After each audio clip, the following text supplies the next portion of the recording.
हाँ बेटी, देखो बेटी, आज हम क्लास 10th पॉलिटिकल साइंस में हमारा टॉपिक है पावर शेयरिंग। पावर शेयरिंग आपको पता है, डिस्ट्रीब्यूशन ऑफ पावर्स, यानी जो इख्तियारात होते हैं वो कम्युनिटीज को देना होता है, ग्रुप्स को देना होता है, या गवर्नमेंट इदारों को देना होता है। तो मैंने आपको कल पढ़ाया। आज हम ओवरव्यू ऑफ श्रीलंका के बारे में पढ़ेंगे कि श्रीलंका में और बेल्जियम में हमारा टॉपिक है कि इनमें क्या हुआ था। लोकेशन साउथ एशिया, यानी श्रीलंका कहाँ पड़ता है? साउथ एशिया में, हमारे ही कॉन्टिनेंट में, एशिया में ही पड़ता है, साउथ एशिया में। ये आइलैंड है। क्या है? आइलैंड है। यहाँ मैंने ISLAND लिखा है। आइलैंड, S साइलेंट रहता है, और ये आइलैंड है, ये इजलैंड नहीं है। आइलैंड क्या होता है? A place which is surrounded by water, which is surrounded by water. वो जगह जो चारों तरफ पानी से घेरा हुआ होता है, उसको अंग्रेजी में क्या बोलते हैं? आइलैंड। और उर्दू में क्या बोलते हैं? जजीरा। उर्दू में क्या बोलते हैं? जजीरा। तो पॉपुलेशन इसकी क्या है? 22 मिलियन। एथनिक कंपोजिशन, यानी ये भी मिली जुली है, इसमें भी मेजॉरिटी बुद्धिस्ट लोगों की थी ज्यादा, उनको बोलते हैं सिन्हाल्स। क्या बोलते हैं उधर?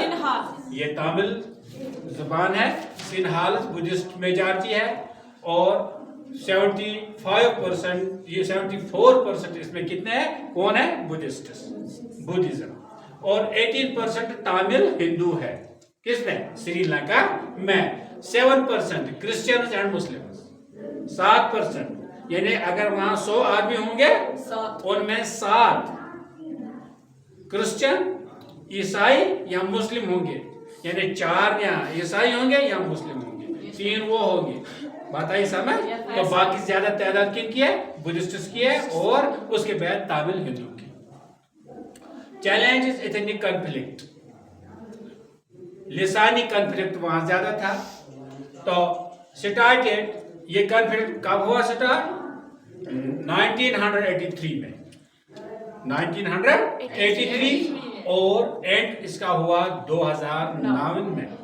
Civil war between Buddhist Sinhalese majority government and LTTE Tamil separatists, उनके दरमियान एक लड़ाई शुरू हो गई।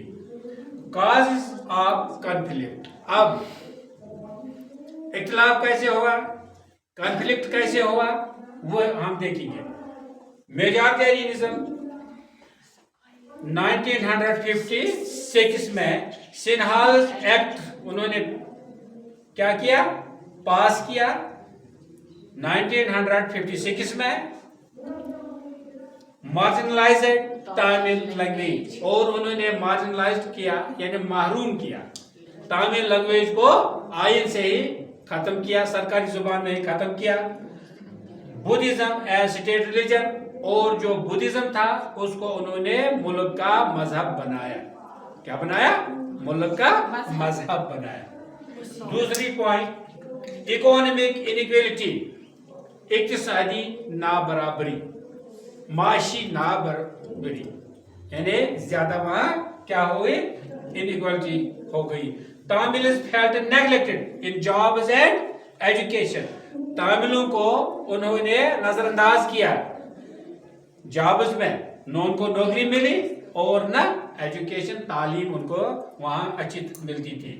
पॉलिटिकल एक्सक्लूजन, तमिल्स लेकर रिप्रेजेंटेशन, इनको हुकूमत में, पॉलिटिक्स में कोई नुमाइंदगी नहीं थी।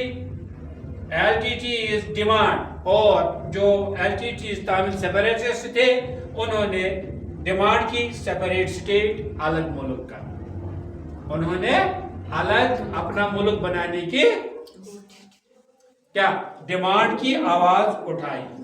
कॉन्सिक्वेंसेस, नतीजा क्या निकला? फिर सिविल वॉर स्टार्टेड इन 1983। कब शुरू हुआ? 1983 ईस्वी में तमिलनाडु ने सिविल वॉर उठाया और एंड इसका कब हुआ? 2009 में। Which result is 18,000 deaths. कितने लोग मर गए? 80,000 लोग मर गए। डिस्प्लेसमेंट भागे एंड इकोनॉमिक लॉस और इक्तिसादी लॉस भी हुआ, माशी लॉस भी हुआ। इन 2009 मिलिट्री डिफीटेड LTTE। 2009 में मिलिट्री ने हराया किसको? LTTE। ये ऑर्गेनाइजेशन थी श्रीलंका में जो डिमांड करते थे किस चीज की? अलग स्टेट की, अलग मुल्क की। डिविजन्स डीपनेड और इख्तिलाफात ज्यादा गहरे हो गए। डिस्ट्रस्ट बिटवीन कम्युनिटीज और कम्युनिटी के दरमियान इख्तिलाफात हो गई, दरारें पैदा हो गई। पोस्ट वार चैलेंजेस, इससे पहले जो चैलेंज थी, लड़ाइयाँ थी। नो रिकॉन्सिलेशन, कोई सलाह की बात नहीं थी। नो ट्रूथ कमीशन, कोई हकीकी कमीशन नहीं था। नो डिवीजन ऑफ पावर्स, कोई इख्तियार, कोई पावर LTTE को नहीं दिया जाता था। तामिल ग्रीवेंसेस अनरिजॉल्व्ड, जो तामिल की ग्रीवेंसेस थी, शिकायतें थी अनरिजॉल्व्ड, उनको हल नहीं किया गया। डिस्क्रिमिनेशन और डिस्क्रिमिनेशन बढ़ गई। फर्क, जात पात की फर्क, यानी तामिल वर्सेस बुद्धिज्म, लड़ाई शुरू हो गई।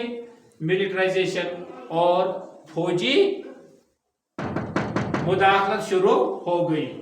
Economic crisis 222 worse for minorities.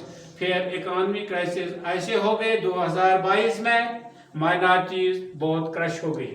अब मसला है why power sharing is important. Power sharing क्यों जरूरी है? Power sharing is important by the following veg, यानी डिस्ट्रीब्यूशन ऑफ पावर्स क्यों जरूरी है, इनके कुछ नीचे तरीके हैं। प्रिवेंट्स डोमिनेशन, ये पहले हमें बचाती किससे? डोमिनेशन से, तसल्लुत से बचाती है। एक आदमी या एक खानदान के राज से हमें बचाते हैं। It ensures allows minorities to have a voice. इसने क्या दिया? अलाउ किया माइनॉरिटीज को, कम लोग, जो माइनॉरिटीज में जो कम अकलियत वाले लोग, वो आवाज अपनी उठा सके। प्रमोट यूनिटी, और इत्तेहाद को उन्होंने प्रमोट किया। It builds trust in diverse societies, इसने यूनिटी दी। इन्होंने लोग सोसाइटी को जो एक दूसरे के साथ बसते हैं, रहते हैं, उनमें यूनिटी पैदा हो गई। रिड्यूस कॉन्फ्लिक्ट्स, और इससे क्या हुआ? कॉन्फ्लिक्ट्स कम हो गई। It ensures to address conflicts peacefully, इससे ये अमन अमान के साथ अपने शिकायत दर्ज कराते थे। स्ट्रेंथन डेमोक्रेसी, इससे डेमोक्रेसी मजबूत हो गई। It reflects the will of all groups, तमाम लोगों को ये पता चला कि हम किसी से कम नहीं है, सब उनकी विल पावर सुने जाते थे। Some important points to know, कुछ पॉइंट्स हैं जो आपको जानने पड़ेंगे। Federalism, division of powers. Federalism का मतलब है पावर को डिस्ट्रीब्यूट करना, तकसीम करना between centre and regional government, state government, यानी सेंटर से स्टेट गवर्नमेंट तक या इलाकाई गवर्नमेंट तक ये क्या लेना? पावर्स छोड़ने। Majoritarianism, rule by majority community. Majority मतलब हो गया, मेजॉरिटिज्म मतलब क्या हो गया? जो बड़े बड़े लोग जो में ज्यादा हो, कम्युनिटी ज्यादा हो, वही हुकूमत करते हैं। Devolution, transfer of powers from centre to regional and local. जो डेवोल्यूशन का मतलब है पावर्स को हम क्या करते हैं? Transfer of powers from centre to regional local government. Accommodation, compromise to resolve differences. Accommodation का मतलब है कंप्रोमाइज करना है कि जो एक दूसरे के साथ इख्तिलाफात होते हैं, ग्रीवेंसेस होते हैं, उनको सॉल्व करना। Brief understanding for students. Belgium solved problems by sharing power. ठीक है। श्रीलंका इग्नोर्ड माइनॉरिटीज, वार डिवीजन। श्रीलंका ने क्या किया, उन्होंने माइनॉरिटीज को इग्नोर किया तो वार डिवीजन शुरू हो गया। Moral include everyone to make a country united and peaceful. तो इस तरह मैंने आज आपको श्रीलंका के बारे में बताया, कल मैंने बेल्जियम के बारे में बताया। तो अगर मेरा ये लेक्चर आपको अच्छा लगा, घर में जाकर इसको शेयर, लाइक और सब्सक्राइब भी करना। इसी के साथ मैं आपसे रुखसत लेता हूँ। अल्लाह हाफिज़।